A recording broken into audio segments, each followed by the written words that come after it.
Guys नमस्कार, फिर से स्वागत है आप सभी का हमारे इस ट्यूटोरियल में। दोस्तों पिछला वीडियो ने हम लोग थ्योरी कर लिए थे, इनकम तक पढ़ लिए थे। वीडियो लंबा ना हो जाए इसलिए मैंने इसको 2 पार्ट में बनाया है। तो इसको चलिए स्लाइड शो करता हूँ। इनकम तक तो दोस्तों आप सभी को समझ में आ गया होगा क्योंकि हम बिल्कुल ही देसी लैंग्वेज में बता रहा हूँ सभी को। ठीक है, नेक्स्ट चलते हैं। नेक्स्ट है एक्सपेंस। दोस्तों एक्सपेंस का मतलब क्या होता है, सारी चीज़ों को आपको समझना बहुत ज़रूरी है बिकॉज़ आप एक्सेल में वर्क कर रहे हैं, तो इन सारी चीज़ों को वर्ड को समझना बहुत कंपल्सरी हो जाता है। इनकम समझ लिए थे दोस्तों कि इनकम क्या था, जो भी चीज़ें हम कस्टमर को बेचते हैं और उससे जो हमें पैसा मिलता है और जो हमने पहले उस सामान को खरीदते वक़्त जो पैसा लगाए थे और जो बेचे, उनमें से माइनस जब करते हैं और जो भी हमारे पास जो पैसा बचता है, वो हमारा इनकम होता है दोस्तों, ठीक है? अब एक्सपेंस क्या है? Expense are amount of money that you spend while doing something in the course of your work. Expense क्या है दोस्तों? जब हम कोई भी काम करते हैं और उस काम में हम कोई भी चीज़ पैसे लगाते हैं तो उसको एक्सपेंस कहते हैं दोस्तों। जैसे सपोज़ दैट कि हम अपने बिज़नेस के सिलसिले से हम सिटी जा रहे हैं, सिटी जाते वक़्त पेट्रोल खर्च हो रहा है, नाश्ता हो रहा है। हम इन सारी चीज़ों पे जो एक्स्ट्रा हम खर्च करते हैं, जो पैसे खर्च होता है, ये सारी चीज़ें हमारे लिए एक्सपेंस हो गया। एक्सपेंस भी दोस्तों 2 तरह से होता है, एक होता है इनडायरेक्ट एक्सपेंस और एक होता है डायरेक्ट एक्सपेंस। यहाँ पर देखिए दोनों को डिस्क्राइब किया हुआ है। An expense that used to purchase product manufacture the good that is called direct expense. Direct expense वह एक्सपेंस कहलाता है दोस्तों जब हम अपने बिज़नेस के सिलसिले में हम मार्केट जाते हैं और कोई भी होलसेलर से हम अपने बिज़नेस के रिगार्डिंग अपना प्रोडक्ट हम किसी होलसेलर से खरीदते हैं, तो वो हमारे लिए डायरेक्ट एक्सपेंस हो रहा है। मतलब एक्सपेंस मतलब खर्च होना। ठीक है माय डियर फ्रेंड? एक्सपेंस मतलब खर्च होना। जो भी हम प्रोडक्ट खरीद रहे हैं अपने बिज़नेस के लिए, तो वो डायरेक्ट हो रहा है। हम किसी भी होलसेलर से खरीद रहे थे, तो उसको बोलते हैं दोस्तों डायरेक्ट एक्सपेंस। इनडायरेक्ट एक्सपेंस क्या होता है? जैसे extra expenses which is related to sales of goods and product that is called indirect expense. वह एक्सपेंस जो कि सेल्स और वो प्रोडक्ट को सेल्स और परचेज में जो एक्सपेंस होता है उसको बोलते हैं इनडायरेक्ट एक्सपेंस बोल सकते हैं या एक्स्ट्रा एक्सपेंस बोल सकते हैं। जैसे कि सामान जब हम अपने प्रोडक्ट लाने के लिए जा रहे थे, तो समोसा खा लिए, चाय पी लिए, पेट्रोल खर्च हुआ, इन सारी चीज़ें इनडायरेक्ट एक्सपेंस हो गया दोस्तों, ठीक है? नेक्स्ट बढ़ते हैं डायरेक्ट एंड इनडायरेक्ट एक्सपेंस। यहाँ पर एग्जांपल हमने दिया हुआ है। डायरेक्ट एक्सपेंस जैसे कि purchase goods, wage, production, manufacturing. Indirect salary, rent pay किए हैं, मतलब अपने प्रोडक्ट के लिए रेंट जो भी हम किराए पे जो सौंप लिए हुए हैं, ठीक है? उसका रेंट, अपने एम्प्लॉय को सैलरी दे रहे हैं, एडवर्टाइजमेंट कर रहे हैं अपने प्रोडक्ट को सेल करने के लिए, डिस्काउंट दे रहे हैं, बिजली बिल दे रहे हैं।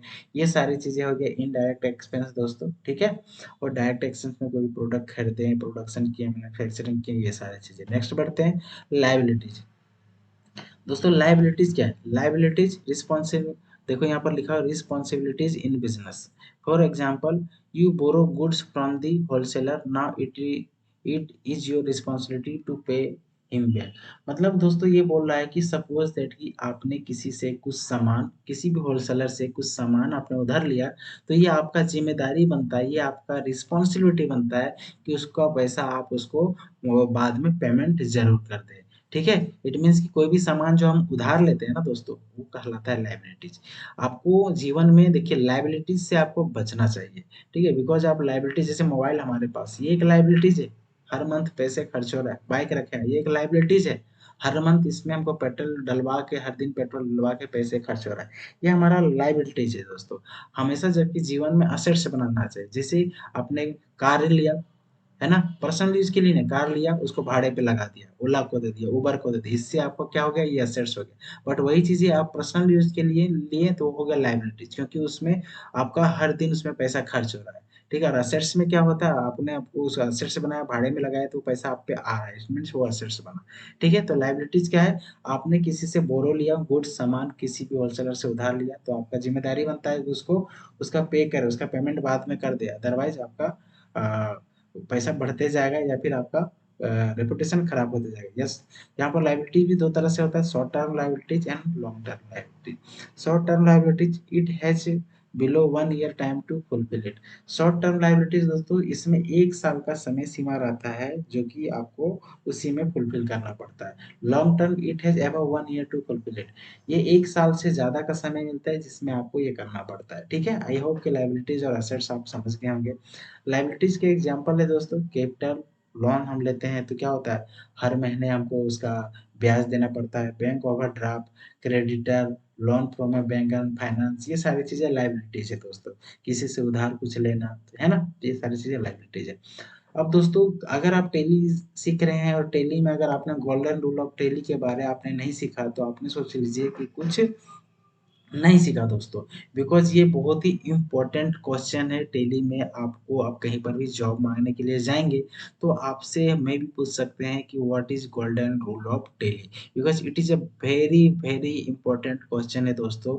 अगर आप टेली सीख रहे हैं, टेली का नॉलेज रख रहे हैं, तो ये टेली में गोल्डन रूल ऑफ टेली का फ़ॉर्मूला आपको याद रखना बहुत कंपल्सरी है, बिकॉज़ ये आपको हर जगह अप्लाई करना पड़ता है। तो दोस्तों हम लोग चलिए अब गोल्डन रूल ऑफ टेली को समझते हैं, जो कि one of the important question है टेली में, ठीक है?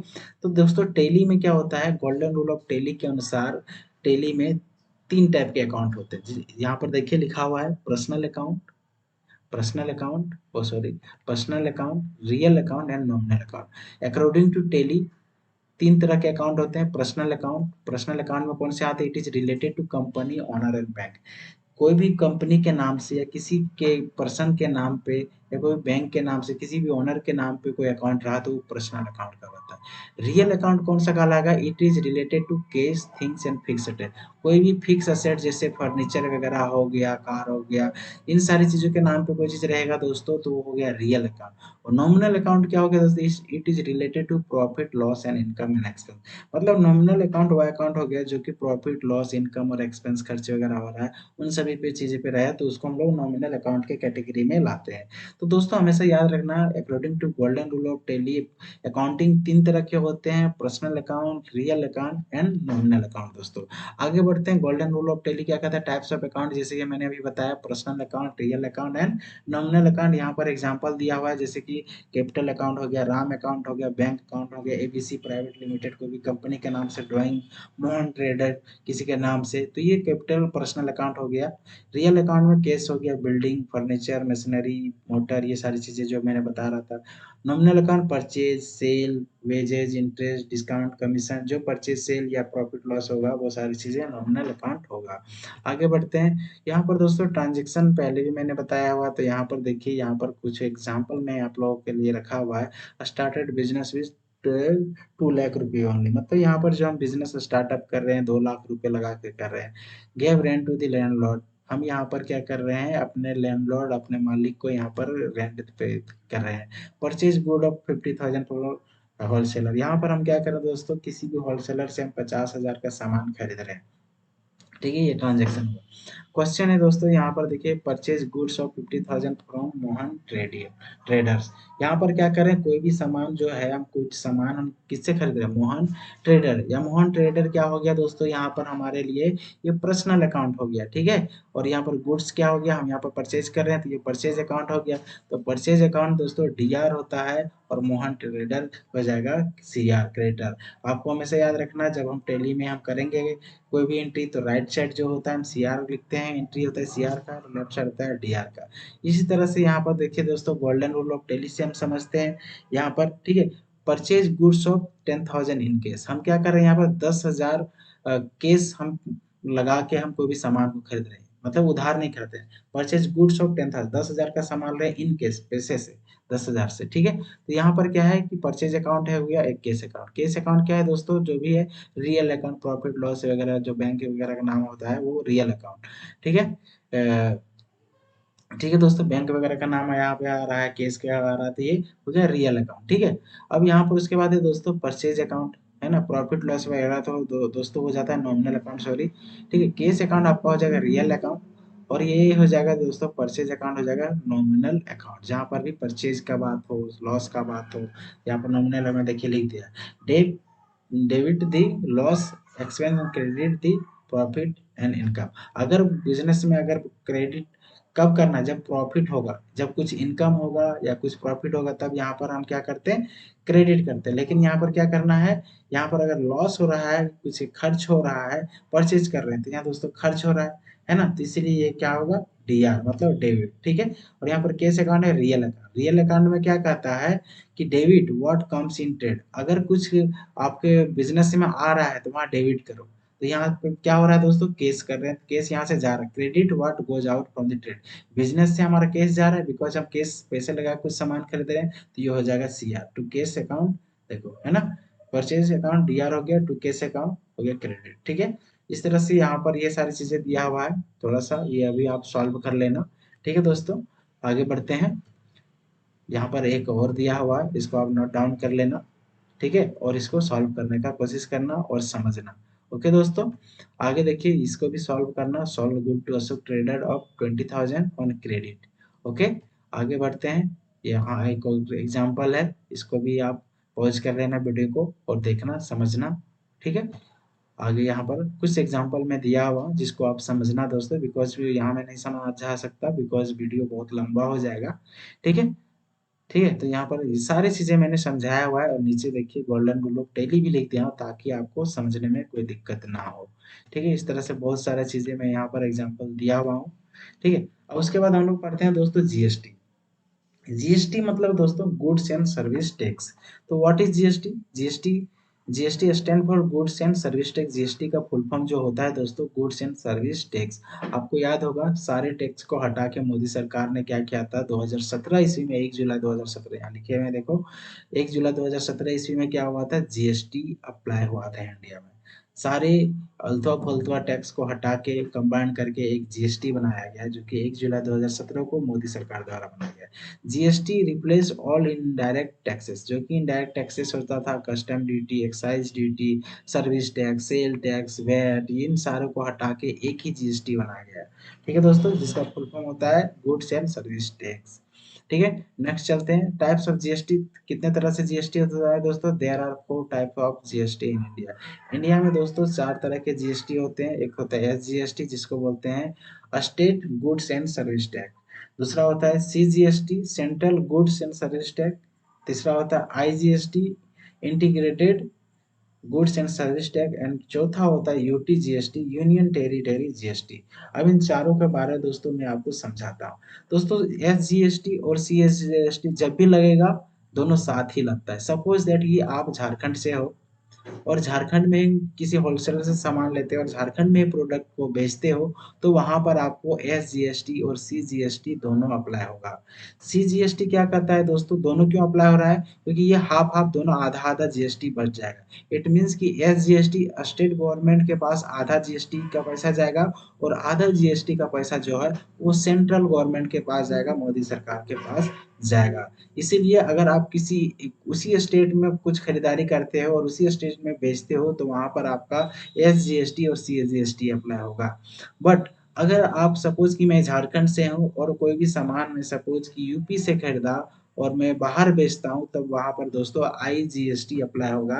इट मीन्स कि इंटीग्रेटेड जीएसटी। वहां पर सीजीएसटी और एसजीएसटी अप्लाई नहीं होगा, वहां पर होगा IGST, integrated GST. It means कि जहां पर हमने बेचा या फिर जहां से हमने खरीदा, बाहर के स्टेट से हमने खरीदा, तो उसको आधा जीएसटी जाएगा और आधा जाएगा फिर दोस्तों सेंट्रल गवर्नमेंट को। फिर दोस्तों चौथा नंबर का होता है यूटी जीएसटी, मतलब यूनियन टेरिटरी जीएसटी। यह जीएसटी दोस्तों अप्लाई होता है यूनियन टेरिटरी स्टेट को, जैसे आपका हो गया दिल्ली, ठीक है, चंडीगढ़, जम्मू कश्मीर, ठीक है। इन ये सारी चीजें जहां पर परचेज होगा वहां पर यूटी जीएसटी अप्लाई होता है। आई होप कि आपको जीएसटी समझ में आ गया होगा, 4 टाइप के जीएसटी होते हैं, इन सारी चीजों भी आपको समझ में आ गया होगा। तो नेक्स्ट चलते हैं दोस्तों, आप टैक्स स्लैब। टैक्स स्लैब मतलब जीएसटी जब अप्लाई होता है तो वहां पर कुछ टैक्सेस लगता है। तो there are different type of tax slab दोस्तों। अलग अलग तरह के जीएसटी, अलग अलग प्रोडक्ट में, अलग अलग गुड्स में अलग अलग तरह का जीएसटी अप्लाई होता है। जैसे कि कुछ प्रोडक्ट में 0% जीएसटी लगते हैं, जैसे कोई भी खाने का सामान हो, दूध वगैरह में, वहाँ 0% लगता है। फिर 5% लगता है, 12% लगता है, 18% लगता है इलेक्ट्रॉनिक वगैरह में, 28% लगता है एजुकेशन वगैरह में। तो ये अलग अलग टैक्स स्लैब है जो कि बांटा गया है, प्रोडक्ट के अनुसार हमारे पे जीएसटी लगता है। आगे चलते हैं, देखिए some of these that are regular consumption fresh fruit. 0% GST कहाँ पर लगता है दोस्तों, some of these that are of regular consume, जो कि लगातार इस्तेमाल होता है डेली लाइफ में, जैसे कि वेजिटेबल, हम लोग साग सब्जी रोज खाते हैं दोस्तों, इसमें 0% लगता है। दूध वगैरह, बटर, दही, नेचुरल हनी, ये ब्रेड, बेसन, ये सॉल्ट है ना, कोई भी किसी भी तरह का मतलब नमक होता है, फ्रेश मीट, फिश, एग, भिंडी, न्यूज़पेपर, सिंदूर, काजल, ईटीसी। ये जो कि डेली लाइफ में जो इस्तेमाल हम करते हैं, वो उस उन सभी में क्या होता है, 0% जीएसटी लगता है दोस्तों। ठीक है? अब 5% किसमें लगता है? Some of this include apparel apparel below 1000 से नीचे वाला पे है ना, एंड फुटवियर बिलो 500। अगर फुटवियर है तो 500 के नीचे, और अपैरल है मतलब तो उसमें 1000 के नीचे होना चाहिए। उसमें 5% का, जैसे पैकेट फूड आइटम, जैसे कि सपोज चिकन वगैरह, जिसमें उसमें लग रहा था, यहाँ पर देखो चिकन वगैरह जो मीट वगैरह, उसमें 0% लग रहा था क्योंकि फ्रेश था। बट वही सारी चीजें पैकेट में अगर भरा भर के रखा हुआ है, सेल हो रहा है मार्केट में, उसमें 5% लग जाएगा।